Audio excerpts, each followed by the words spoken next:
Zero-day exploit mengacu pada serangan siber yang memanfaatkan kerentanan yang sebelumnya tidak diketahui dalam perangkat lunak, perangkat keras, atau firmware.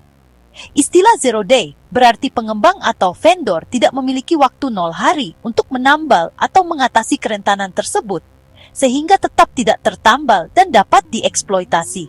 Eksploitasi semacam ini sangat berbahaya karena terjadi sebelum vendor perangkat lunak menyadari masalahnya, sehingga membuat pengguna tidak berdaya. Zero-day exploit merupakan salah satu ancaman yang paling ditakuti di dunia keamanan siber karena sifatnya yang tersembunyi, tidak dapat diprediksi, dan berpotensi menyebabkan kerusakan berskala besar. Memahami istilah zero-day.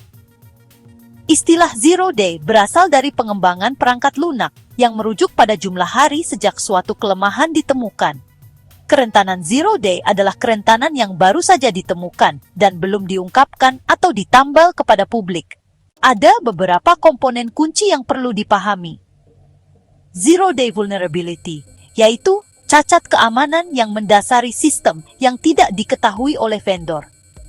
Zero-day exploit, yaitu kode atau metode yang digunakan oleh penyerang untuk memanfaatkan kerentanan.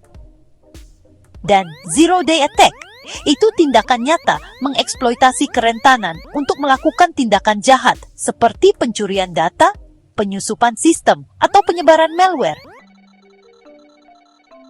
Setelah kerentanan ditemukan oleh vendor dan patch dirilis, kerentanan tersebut tidak lagi dianggap sebagai zero-day, meskipun sistem yang belum ditambal mungkin masih berisiko.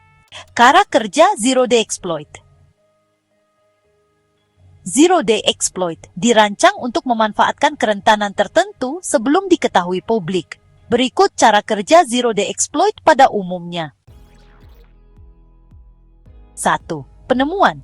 Peretas, peneliti, atau kelompok menemukan celah dalam suatu sistem, baik itu di browser web, sistem operasi, perangkat jaringan, atau aplikasi perangkat lunak. 2. Pengembangan eksploitasi. Penyerang menulis kode atau mengembangkan metode yang memanfaatkan celah tersebut untuk mendapatkan akses atau kendali tanpa izin. 3. Penyebaran eksploitasi disebarnya seringkali secara diam-diam melalui metode seperti email phishing, website berbahaya, atau file yang terinfeksi. 4. Eksekusi. Setelah dipiku, eksploitasi dapat menerobos pertahanan, memasang malware, mencuri data, atau melakukan tindakan berbahaya lainnya. Respons vendor. Eksploitasi ditemukan oleh pihak ketiga atau melalui dampak serangan. Setelah diberitahu, vendor akan membuat dan mendistribusikan patch. Karena kerentanan ini tidak diketahui oleh para defender, biasanya tidak ada tanda tangan, patch, atau pertahanan yang tersedia pada saat serangan awal. Contoh nyata zero-day exploit. Zero-day exploit bukan sekadar teori, tetapi eksploitasi ini telah digunakan dalam beberapa insiden siber paling berdampak sepanjang sejarah. Berikut beberapa contoh pentingnya. Stuxnet, Kipo. Salah satu serangan zero-day paling terkenal.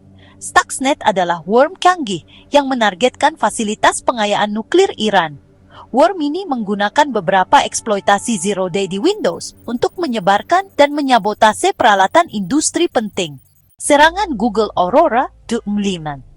Kampanye spionase siber Tiongkok yang kenal sebagai Operasi Aurora menggunakan eksploitasi zero-day untuk menargetkan perusahaan-perusahaan besar AS termasuk Google, Adobe, mencuri kekayaan intelektual dan data pengawasan. Meskipun awalnya merupakan zero-day yang dikembangkan oleh NSA, eksploitasi Eternal Blue telah bocor dan digunakan dalam wabah ransomware besar-besaran seperti WannaCry dan NotPetya, yang memengaruhi ratusan ribu sistem di seluruh dunia. Mengapa zero-day exploit begitu berbahaya? Ada beberapa alasan mengapa zero-day exploit dianggap sangat berbahaya. Contohnya adalah tidak adanya pertahanan yang tersedia. Karena kerentanannya tidak diketahui, perangkat antivirus dan sistem deteksi intrusi seringkali gagal mendeteksi eksploitasi tersebut. Alasan lainnya adalah karena mempunyai nilai tinggi bagi penyerang. Zero Day sangat dihargai oleh penjahat siber, negara-negara, dan badan intelijen karena menyediakan akses ke sistem bernilai tinggi tanpa terdeteksi. Yang berikutnya adalah potensi kerusakannya yang meluas. Satu eksploitasi Zero Day dapat digunakan untuk membahayakan jutaan perangkat sebelum patch dikembangkan dan diterapkan. Dan yang terakhir adalah permintaan pasar gelap. Terdapat pasar gelap yang menguntungkan di mana kerentanan dan eksploitasi Zero Day diperjualbelikan, seringkali dengan harga puluhan atau ratusan ribu dolar. Siapa yang menggunakan Zero Day Exploit? Zero Day Exploit digunakan oleh berbagai aktor, masing-masing dengan motif yang berbeda, seperti hacker yang disponsori negara. Pemerintah dan badan intelijen menggunakan Zero Day untuk spionase, sabotas, atau peperangan. Eksploitasi ini biasanya sangat canggih dan tertarget penjahat siber. Kelompok kriminal menggunakan Zero Day untuk melancarkan serangan ransomware, mencuri data, atau mendapatkan leverage finansial melalui pemerasan perusahaan. Aktivis peretas. Walaupun jarang terjadi, beberapa peretas aktivis menggunakan Zero Day untuk mengungkap organisasi atau pemerintah yang mereka yakini tidak etis. Ethical hacker.